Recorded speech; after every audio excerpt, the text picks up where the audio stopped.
AP రాజకీయాలు ఇప్పుడు ప్రాజెక్టుల చుట్టూ దైవ ప్రసాదం చుట్టూ తిరుగుతున్నాయి. దేశవ్యాప్తంగా సంచలనం సృష్టించిన తిరుమల శ్రీవారి లడ్డూ వివాదం, సిబిఐ, సిట్ విచారణల నేపథ్యంలో వైసీపీ హయాంలో జరిగిన తప్పులను జనసేనాని పవన్ కళ్యాణ్ తీవ్రంగా తప్పుపడుతున్నారు. రసాయనాలతో నిండిన ద్రవాన్ని నెయ్యిగా నమ్మించి భక్తుల మనోభావాలను దెబ్బతీసిందే కాక మళ్లీ పవన్ కళ్యాణ్నే విమర్శిస్తున్నారని జన సైనికులు ఫైర్ అవుతున్నారు. అసలు సీమకు అన్యాయం చేసిందే వైసీపీ అని, అందుకే ప్రజలు 11 సీట్లు ఇచ్చినా సిగ్గు రాలేదని, ఏ మొహం పెట్టుకొని ప్రజల్లోకి వస్తారో చూస్తామంటున్న కొడుమూరు జనసేన నాయకుడు సంధ్యా విక్రమ్తో మా ప్రతినిధి మస్తాన్ ఫేస్ టు ఫేస్. రాజకీయాల్లో ఆరోపణలు, ప్రతి ఆరోపణల నడుమ పూర్తిగా రాజకీయ కోణంలో మరోసారి చర్చనీయాంశంగా మారుతున్న పరిస్థితులు కనిపిస్తున్నాయి. ఒక పక్క వైఎస్ఆర్సీపీ ఈ ఎత్తిపోతల పథకాలపై పూర్తిగా ధర్నాలు చేస్తాము, రాష్ట్రారోకాలు చేస్తామని కూడా చెప్తున్న పరిస్థితి. అదేవిధంగా ఒకవైపు మంత్రి కూడా విమర్శిస్తున్న పరిస్థితి అయితే కనిపిస్తుంది. మరోవైపు పవన్ కళ్యాణ్ గారిని కూడా కర్నూలులో కొన్ని సందర్భాలలో ఎత్తి చూపిస్తున్న పరిస్థితి కనిపిస్తుంది. దీనికి సంబంధించి ఆరోపణలు సంబంధించి పూర్తిగా మనతో సంధ్యా విక్రమ్ గారు ఉన్నారు. వారిని అడిగి కొన్ని విషయాలు తెలుసుకుందాము. కోడుమూరు నియోజకవర్గ నాయకులు, వారిని అడిగి అసలు ఈ రాజకీయాల్లో ఈ ఆరోపణలు, ప్రతి ఆరోపణలు ఎప్పుడు ఉండేటివే, కానీ ఈసారి కొంచెం శృతి మించిన విధంగా మారుతున్న నేపథ్యంలో వీరి వాక్యాలు ఏ విధంగా ఉన్నాయో తెలుసుకునే ప్రయత్నం అయితే చేద్దాం. సార్ చెప్పండి, ఇప్పుడు ప్రస్తుతానికి ఇక్కడ ప్రెస్ మీట్లలో వేడి వాడి జరుగుతున్న పరిస్థితి, ఒక పక్క పవన్ కళ్యాణ్ పై కూడా రేగుతున్న పరిస్థితి, పవన్ కళ్యాణ్ పై ఆరోపణలు వెల్లువెడుతున్న పరిస్థితి, దీన్ని ఏ విధంగా చూస్తారు? ఈరోజు రాజకీయాలు ఎట్లా మారిపోతున్నాయంటే రోజు రోజుకి దిగజారు విధానాల్లో రాజకీయ విధానాలు కూరుకుపోతున్న పరిస్థితులు. పెద్ద పెద్ద స్థాయి వ్యక్తులు కూడా, అంతో ఎంతో అనుభవం కలిగిన వ్యక్తులు కూడా ఏం మాట్లాడాలో కూడా వాళ్ళకి అర్థం కాకుండా ఈరోజు రాజకీయాలు మారిపోయినాయి. ఎందుకంటే ఫ్రస్ట్రేషన్లో ఉన్నారు అంతా. వైసీపీ వాళ్ళు ఏ విధంగా ఫ్రస్ట్రేషన్లో ఉన్నారంటే, ఇంకా భవిష్యత్తు లేదు, భవిష్యత్తు రాదు, రాబోయే ఎన్నికల్లో కూడా మాకు గడ్డు కాలం తప్పదనే ఉద్దేశంతో ఒక ఫ్రస్ట్రేషన్తో కొన్ని విషయాలు మాట్లాడుతున్నారు. మా అధ్యక్షుల మీద కూడా, పవన్ కళ్యాణ్ గారి మీద కూడా ఈరోజు ఆయన వ్యక్తిత్వం పైన, ఆయన విధానం పైన కూడా అబ్బండాలు వేసే పరిస్థితులు. రాత్రి కళలోకి వస్తున్నాడు పవన్ సార్, అందరికీ కళలోకి వస్తున్నాడు ఈ వైసీపీ వాళ్ళకందరికీ. ఎందుకంటే ఆయన కూటమి నుంచి బయటకు వస్తే వాళ్ళు అధికారంలోకి వస్తారు. ఆయన అందరికీ అందరి కళలో కనపడుతున్నాడు పవన్ కళ్యాణ్ గారు. కాబట్టి ఏది మాట్లాడాలి, ఎటు తిప్పి పవన్ కళ్యాణ్ గారికి తీసుకొని వచ్చి ఆయన మీద అమ్మాడాలు వేస్తున్నారు. మొన్న కూడా ఈ మధ్యకాలంలో మొన్న నేను కూడా ఒక ప్రెస్ మీట్ చూసిన. ఈ వైసీపీ జిల్లా అధ్యక్షుడు ఎస్మోహన్ రెడ్డి గారు మాట్లాడేది నేను చాలా అనుకున్నా, ఈయన కూడా ఇంత నీచంగా దిగజారిపోయినాడే, ఈయన పెద్దరికానికి కూడా ఈయన కనీసం మర్యాద లేకుండా ఆయన వ్యాఖ్యలు చేస్తుంది అనిపించింది.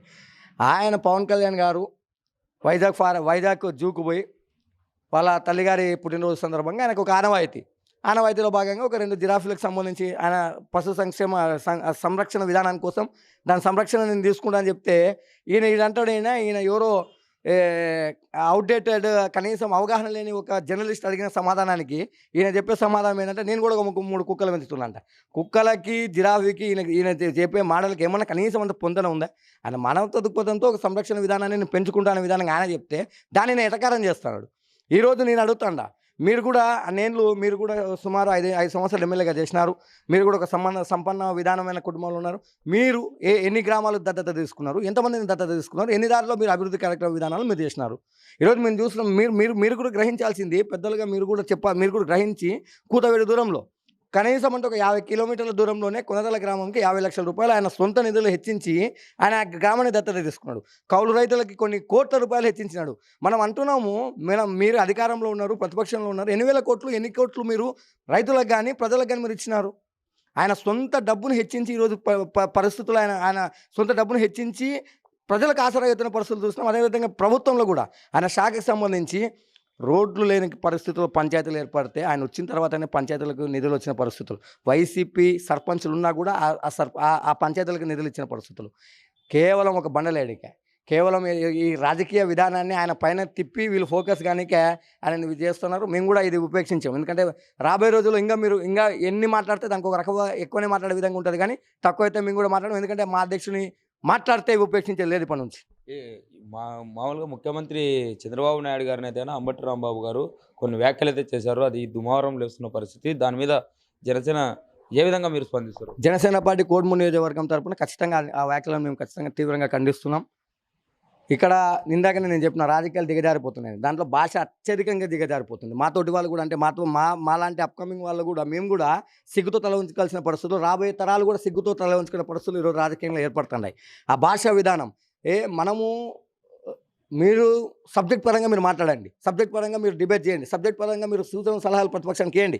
అంతేగాని చెప్పి ఒక వ్యక్తిని టార్గెట్ చేస్తూ, ఒక వ్యక్తిని కించపరుస్తూ, లకారాలు మీరు అనే ముందు మన ఆత్మను మనం ప్రశ్నించుకోవాల్సిన అవసరం ఉంది. మీరు ఎందుకు మనం ఈరోజు 11 సీట్లకు పరిమితమైనా, మనం ఎందుకు వైసీపీ వల్ల మనం అధికారం ఎందుకు కోల్పోయినాం, మన భాషా విధానం ఏ విధంగా ఉందని చెప్పి మనం పరీక్షించుకోకుండా ఇప్పుడు కూడా అదే పదాన్ని మీరు అవలంబిస్తున్నారంటే దాని అర్థం ఏంటంటే మీరు ఒక రకమైన రాజకీయాన్ని ఈ రాష్ట్రానికి పరిచయం చేయాలనుకున్నారు. మీరు ఒక హింసాకాండకు సంబంధించిన విధానాన్ని ప్రోత్సహించి ఈ రాష్ట్ర రాజకీయాల్లో శాంతి భద్రత సమస్యను తీసుకొని వచ్చి ఈ ప్రభుత్వం చాతగానితత్వం విధంగా ఉందని చెప్పి మీరు చెప్పడానికి మీరు నానా పాటలు పడతారు. కాబట్టి ఈ ప్రభుత్వం కూడా ఖచ్చితంగా కఠినంగా వివరిస్తుంది. అలాంటి వ్యాఖ్యలు మాట్లాడే వాళ్ళ మీద కఠినంగా వివరిస్తుంది.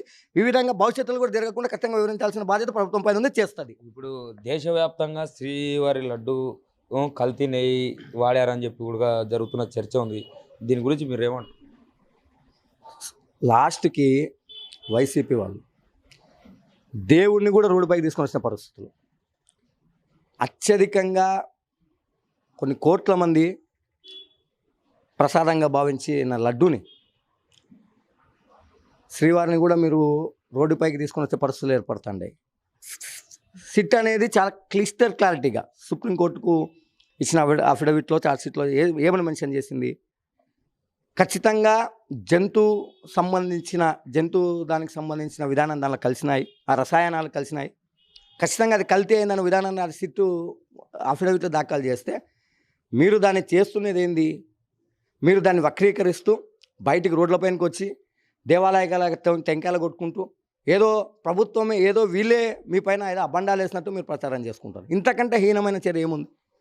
కరెక్ట్ క్లియర్గా అది సిట్ వేసిన నివేదిక, సుప్రీంకోర్టుకి ఇచ్చిన నివేదికలో అంత రకాలుగా క్లారిటీగా జంతు విధానాన్ని మీరు దాన్ని చేసినారు, దానికి సంబంధించిన రసాయనం మీరు కలిపినారు, మీరు ఆ విధంగా మీరు చేసిన దాన్ని కల్తీ అయ్యింది అని చెప్పి విధంగా వాళ్ళు అఫిడవిట్ ఇస్తే మీరు దాన్ని మీకు అనుకూలంగా మార్చుకొని ఈరోజు రోడ్లపైన ప్రభుత్వాన్ని అబండాలు వేసే పరిస్థితులు కనపడుతున్నాయి. కాబట్టి ప్రజలు అన్ని గమనిస్తున్నారు, ప్రజలు అన్ని చూస్తున్నారు. ఇది ఎక్కడ కూడా ఈ విషయంలో నిజంగా ఇంతకంటే ఏమైనా చర్య ఏముండదు. ఖచ్చితంగా ప్రజలు దాని మీద నిక్కసగా గమనించి మీకు తగిన గుణపాఠం ఖచ్చితంగా చెప్పడానికి సిద్ధంగా ఉన్నారు. ఇది ఏమంటే ఇప్పుడు ప్రస్తుతానికైతే కనుక అభివృద్ధి కాదు ఆంధ్రప్రదేశ్లో నడుస్తుంది, రెడ్ బుక్ రాజ్యాంగం నడుస్తుంది అని చెప్పి కూడా ప్రతిపక్షం అయితే కనుక ఆరోపిస్తున్న పరిస్థితి ఉంది. రాబోయే రోజుల్లో అధికారం మాదే, అధికారం వచ్చిన తర్వాత మేమేంటో చూపిస్తామని కూడా చెప్తున్న పరిస్థితి. దీన్ని ఎలా తీసుకుంటాం? ఈరోజు ఆంధ్రప్రదేశ్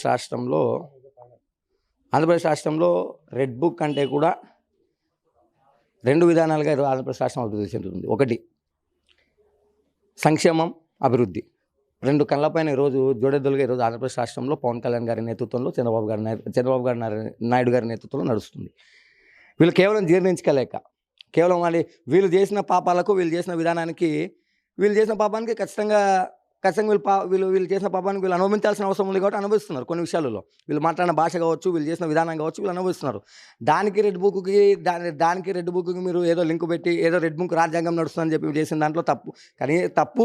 మీరు ఆత్మపరిశీలన చేసుకుని మనం ఏం మాట్లాడినాం, మనం ఏం చేసినాం, మనం ఏం అనుభవిస్తాం అనే దాని గురించి మీరు చేసుకుంటే బాగుంటుంది. రెడ్ బుక్ అని చెప్పి కేవలం దాన్ని మీరు ఒక బూచిగా చూపించి రాజకీయాలు చేయాలనుకుంటారు. రాబోయే రోజుల్లో అధికారం మాదే, మేము వచ్చిన తర్వాత మేమేంటో చూపిస్తామంటారు. దాని గురించి నిన్న కూడా నేను చూసిన బైరెడ్డి సిద్ధార్థ రెడ్డి గారిని ఎక్కడో ప్రెస్ మీట్లో ఆయన ఈడా ఉంటాం, ఆడా ఉంటాం, యాడా ఉంటాం, ఏడా ఉంటాం అంటే చంపుతాం ఉంటున్నారా? అని మీరు చంపుతారు అంటే ఎంతమంది చంపుతారు? అంటే మీకు ప్రశ్నిస్తే, మీకు ప్రజాస్వామ్యంగా మీ తప్పులను ప్రశ్నిస్తే, మీరు చేసిన తప్పులను ఎత్తి చూపితే మీరు బెదిరిస్తున్నారు. అంటే ఎంతమంది అంటే చంపుతామని చెప్పి డైరెక్ట్ మీరు చెప్తా అన్నారు. మీరు ఎప్పుడో ఆడ ఉండాలి, ఏడు ఉండాలి. ఇప్పుడు అధికారం ఉంది, అందరు ఉంటారు. అందరు ఎక్కడెక్కడ మీరు చెప్పిన కాడంతా వాళ్ళు కూడా ఉంటారు. మళ్ళీ ఎంతసేపు పడుతుంది చేతులకి విధానం తీసుకునేక. కాబట్టి ఈ మాటలే మనకి వైసీపీని ఈరోజు ప్రతిపక్షంలో కూర్చోబెట్టినాయి. ఈ మాటలు తగ్గించుకోకుండా జగన్మోహన్ రెడ్డి గారు మళ్ళీ 4 బెజ్కి వచ్చే పరిస్థితి లేదు. కాబట్టి నేను కూడా ఇచ్చే సలహా ఏమంటే, మాటలు అదుపులో పెట్టుకొని, విధానాన్ని అదుపులో పెట్టుకొని హుందాతనంగా వ్యవహరిస్తే రాజకీయాల్లో బాగుంటుంది. ఆడా ఉంటాం, ఈడా ఉంటాం, మేమే వస్తాం, ఇవన్నీ మాటలేదు. ఆల్రెడీ ఇంకా 3 ఏళ్ళు అధికారంలో ఉంది, చేయాలనుకుంటే ఏదైనా చేయొచ్చు. ఏదైనా చేతగానే వాళ్ళు ఇక్కడ చేతులు కట్టుకొని ఎవరు లేరు. కాబట్టి వీళ్ళు భాషను అదుపులో పెట్టుకుంటే బాగుంటుంది. ఇది ఇక్కడ చెప్తున్న పరిస్థితి వైసీపీ ఆరోపణలకు పరిమితం అవుతుంది కానీ ఈ ఎలాంటి వాళ్ళకు సబ్జెక్ట్ నాలెడ్జ్ లేదని కూడా చెప్తున్న పరిస్థితి అయితే ఉంది. రాబోయే రోజుల్లో అధికారం సంగతి దేవుడెరుగు కానీ ఇప్పుడు 3 ఏళ్ల అధికారం మాదే, మేము ఏం చేయాలన్నా చేయగలుగుతాం, కానీ ప్రజాస్వామ్యంలో ఒక పద్ధతి ఉంటుంది, ఆ పద్ధతి ప్రకారమే అన్నీ జరుగుతాయని కూడా చెప్తున్న పరిస్థితి అయితే కనిపిస్తుంది. కెమెరామెన్ రాజుతో మస్తాన్, కర్నూలు నుంచి.